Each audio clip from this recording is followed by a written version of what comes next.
Hi hello ನಮಸ್ಕಾರ welcome back. ನಾನು ನಿಮ್ಮ ಪ್ರೀತಿಯ ಚೇತನಾ ರಮೇಶ್. ಕಾರ್ತಿಕ ಮಾಸ ಇವಾಗಲೇ ಶುರುವಾಗಿದೆ. ಆ್ಯಂಡ್ ಕಡೆ ಕಾರ್ತಿಕ ಮಾಸದಲ್ಲಿ ಬೆಂಗಳೂರಿನ ಬಸವನಗುಡಿಯಲ್ಲಿ ಕಡಲೆಕಾಯಿ ಪರಿಷೆ ಶುರುವಾಗುತ್ತೆ.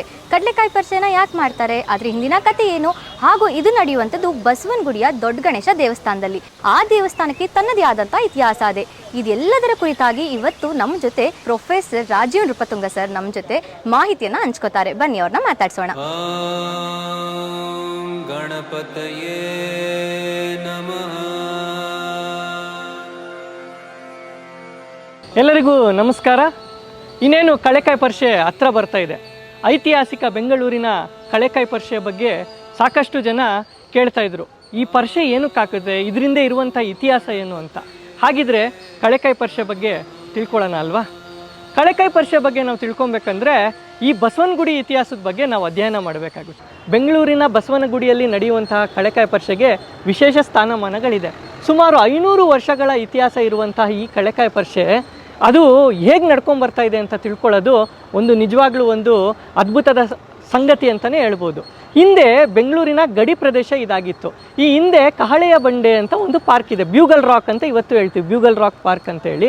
ಇಲ್ಲಿ ಸೈನಿಕರು ನಿಂತು ಕಾವಲು ಕಾಯ್ತಾ ಇದ್ರಂತೆ. ಶತ್ರುಗಳೇನಾದರೂ ಆ ಕಡೆಯಿಂದ ಬಂದರೆ, ಇದು ಎತ್ತರದ ಪ್ರದೇಶ ಇತ್ತು, ಗುಡ್ಡಗಾಡು ಪ್ರದೇಶ, ಇಲ್ಲಿಂದ ಕಹಳೆಯನ್ನು ಊದ್ತಾ ಇದ್ರು.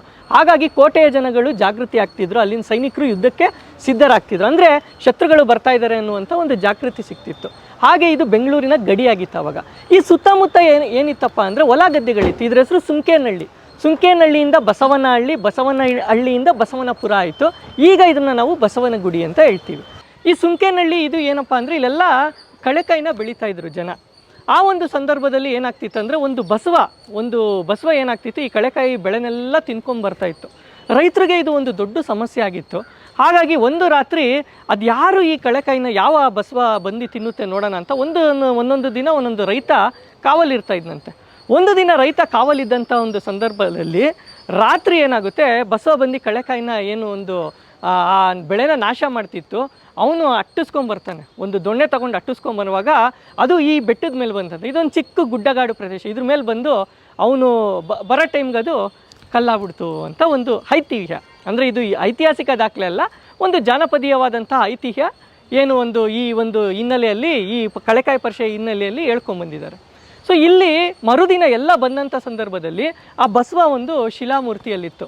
ಆಗ ಅವರೆಲ್ಲ ಕೇಳ್ಕೊಂಡ್ರಂತೆ, ಅಪ್ಪ ಬಸವ, ನಮ್ಮ ಬೆಳೆದಂತಹ ಮೊದಲನೇ ಫಸಲು ಏನೇ ಆಗಿರಲಿ ಅದು ನಿನಗೆ ನೈವೇದ್ಯವಾಗಿ ನಾವು ಅರ್ಪಣೆ ಮಾಡಿ ನಂತರ ನಮ್ಮ ಕಳ್ಳೆಕಾಯಿ ಬೆಳೆನ ವ್ಯಾಪಾರ ಮಾಡ್ಕೊತೀವಿ, ಅದಕ್ಕಾಗಿ ನೀನು ಅನುಮತಿ ಮಾಡಿಕೊಡು ಅಂತ ಕೇಳ್ಕೊಂಡ್ರಂತೆ.